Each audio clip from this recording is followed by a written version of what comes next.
The story of Salvation Mountain begins with Leonard Knight, an artist and devout Christian who dedicated much of his life to creating a monument that would serve as a tribute to God's love.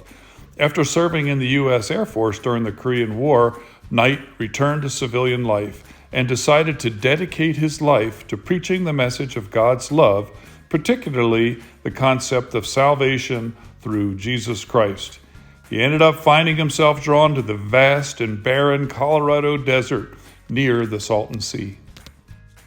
His vision began in the early 1980s when he attempted to create a hot air balloon to kind of have a sort of flying billboard for Christianity that he would fly around the world. After painstakingly making a hot air balloon, the flight was a disaster. But instead of feeling discouraged and defeated, the flight failure caused him to reassess how he could better communicate this idea of faith. Knight had visited the area near Salton Sea many times before, and it became clear to him that this would be the place to build his vision of Salvation Mountain, an art installation designed to reflect his devotion to God with the intent of spreading the Christian message. He began the work on his project, and it was entirely self-funded, although he got donations from friends on occasion. And he faced many struggles, including financial struggles. And he also faced resistance from local authorities related to zoning and land use and environmental concerns.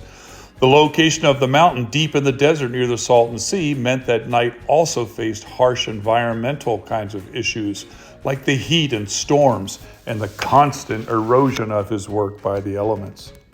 There are so many brightly colored elements to the sculpture, not the least of which is this amazing waterfall that he put together.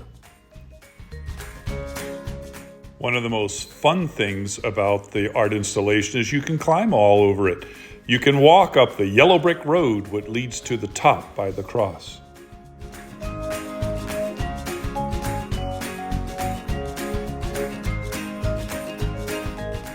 Once you're at the top, the backside of the mountain faces an area that's called Slab City, which is also a very eccentric and eclectic place to visit.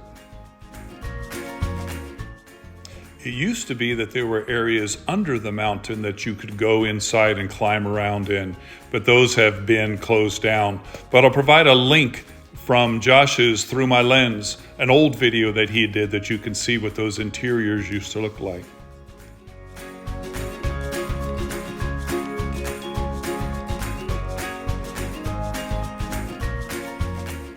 It's hard to even imagine the number of gallons of paint that went into the creation of this art installation.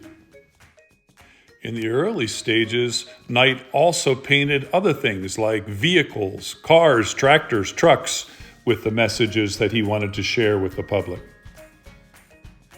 Knight's vision of Salvation Mountain took shape over a span of more than 30 years, and he devoted his entire life to constructing the monument.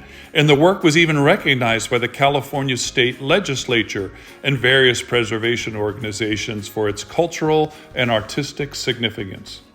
Today, Salvation Mountain remains one of the most popular roadside attractions in all of California, and it continues to be maintained by volunteers, donations, and the Salvation Mountain Incorporated nonprofit organization, which hopes to ensure that Knight's vision endures.